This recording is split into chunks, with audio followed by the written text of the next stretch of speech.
YouTube, it is your girl MJ. I'm back with another video, and it's kind of loud out here, so hopefully you guys can hear me.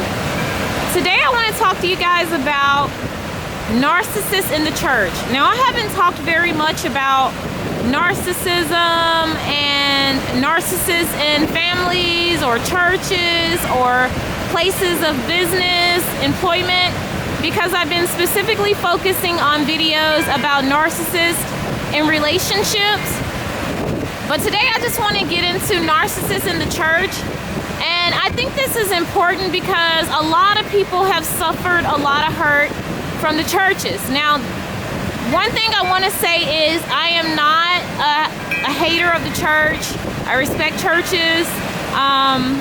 And I also want to say that this is not to single out any specific religion. It is just to tell about the experiences of what happens sometimes in the church. There are very good churches out there that do very good work in the community, obviously. And there are churches where people get lots of help. And so those are not the places that I'm talking about. I'm speaking specifically of places that have persons in their congregation who want to rip apart others and are using the church as a cloak to hide that particular disorder and those particular set of behaviors, okay? So I want to make that clear. So let's talk about narcissism in the church and narcissists in the church and how that sometimes plays out. So a lot of times narcissists will join churches because being a part of a church community keeps you shielded from certain types of judgments in a way. And narcissists like to have what seems to be the most normal and perfect looking life. And there's no better place to hide bad behavior than in a church. So you'll have narcissists that will join churches to improve their image, okay? Some narcissists are a part of churches because most of the people that are in church are good people. They come to church to congregate, to share and fellowship with others who have similar or the same beliefs as them.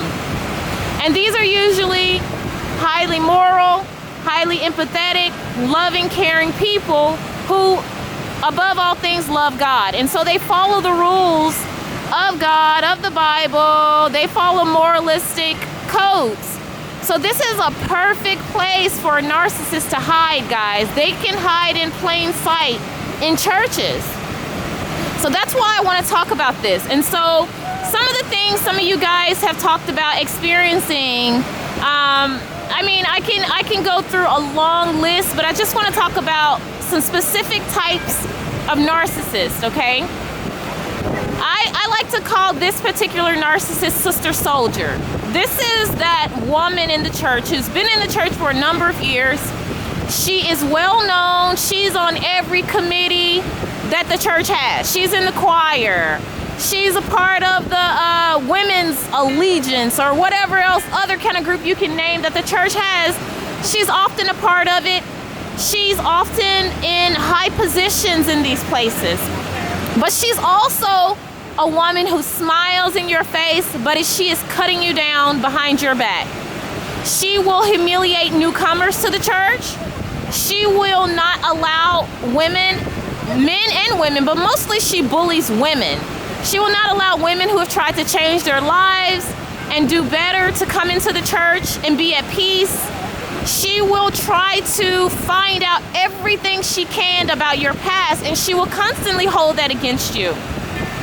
One particular situation that I can remember is there was a church in Texas, I think. And it's one of, I think, Dr. T.D. Jakes' churches called the Potter's House.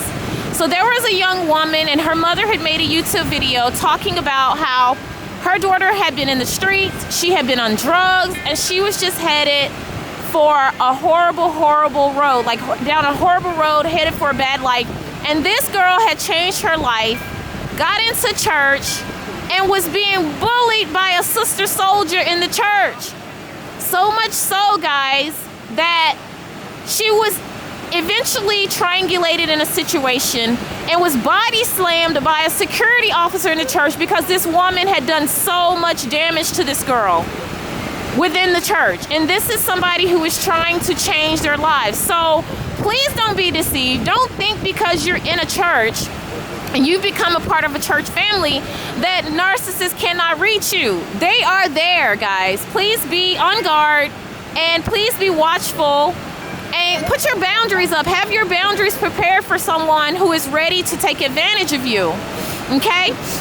So that's just one example. And like I said, I'm not trying to single out any particular church. I'm using this as an example. It is common knowledge. It's public knowledge because it's on YouTube.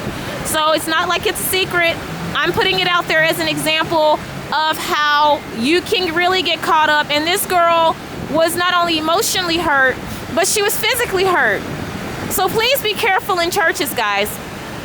So you got Sister Soldier that wants to start a fight. You got Sister Ruler. I call her Sister Ruler because this is one of those women who is highly moralistic, and she basically has committed no sins in her entire life. You would think so from the way she judges others. She's the one that walks around with a long ruler, and she's measuring every woman's skirt that enters a church house. Y'all know who I'm talking about. Sister Ruler is what I call her because she rules with an iron fist. She's looking at every woman, and if your skirt isn't hitting your ankle bone, she got problems with you, okay? She is one of those women who hides her jealousy. She's not welcoming to young women in the church. She does not try to mentor or teach them. She hides behind a facade of wanting to help, but she hurts. She talks bad about other women in the church, and she's always trying to paint somebody out as like a husband stealer, a home wrecker, because she's extremely insecure. She's a very, very insecure person, as most narcissists are. And so she's jealous of every young, beautiful woman that comes into the church. And like I said, if you're not wearing one of those skirts that comes down to your ankles and boots up to your neck, she's got a problem with you. So I call her Sister Ruler because she rules with an iron fist. She's always measuring you, and you never add up, guys.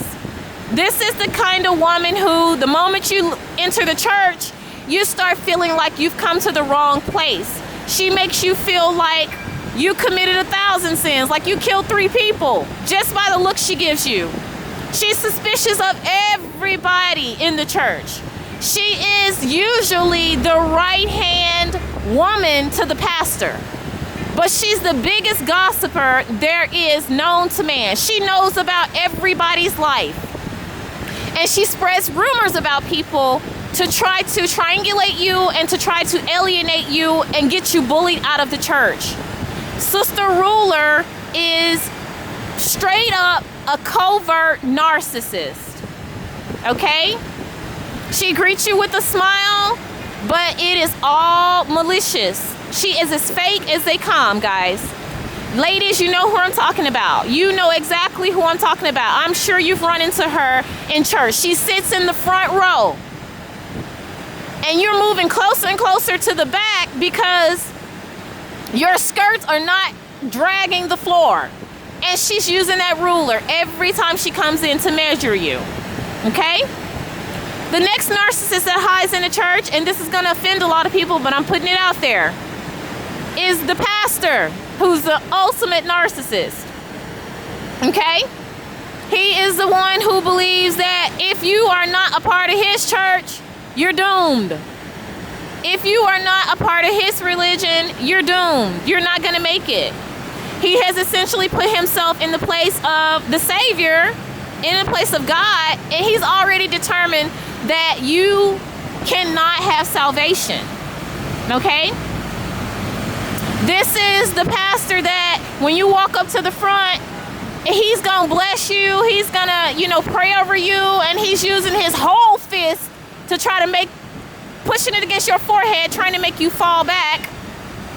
Okay, y'all know what I'm talking about. Stop playing with me. You've been to that church, and you know the pastor I'm talking about. But yet, he's cheating on his wife. He's sleeping with all the women in the church, him and Deacon too. And there's bunch of drama surrounding him at all times. He's Machiavellian-like. He is loved by his congregation. You cannot tell them that he did something wrong. But this man is doing everything under the sun, okay, when he is not in that church house. And sometimes he's doing some of this stuff in the church house. Y'all know who I'm talking about. So please do not be deceived, guys. You have people in the church who are they're supposed to be in high positions, leading people through righteousness and to God and helping people. They are doing the most harm, okay? They're doing the most harm to people in the churches. If you don't believe me, go on YouTube and talk to some people who no longer attend church because they've been so hurt and they've been so misused, and they just feel like they just can't go back, okay? So I just want to put that out there. I want to give you guys a couple of examples of some of the things that go on in churches. Please do not be deceived. Don't think because you're in any building, any organization, any company, anywhere that you are protected from abuse by a narcissist. You are not, guys. Always be prepared with your boundaries, okay? Don't take anything for granted. Don't be misused and abused because somebody has a certain position of authority that they are obviously misusing. Don't feel like you have to cave to that. Do not feel like you have to endure that. Find another church. If you don't feel comfortable where you are, you feel like you're being mistreated or manipulated, find another place. There's some great churches out here. Find one where you feel comfortable, where you feel loved and accepted. A church is a place where you should feel like you're under the hands of God. If you don't, get out of there, guys. Don't feel obligated because your family all attends there or you grew up there. Do not feel obligated by time and familiarity, because that is one of the things that will keep you in an abusive place. If you are not being treated right, that is your walking papers. You don't need to figure out any of the other things. If you are not being treated well and you're doing the right thing and you're doing the best you can, get out. Just leave, guys. Give yourself permission to walk away from abuse, okay? So that is all. I hope you guys like, subscribe, and share my videos with friends and family. And I will see you guys on the next video. Thank you.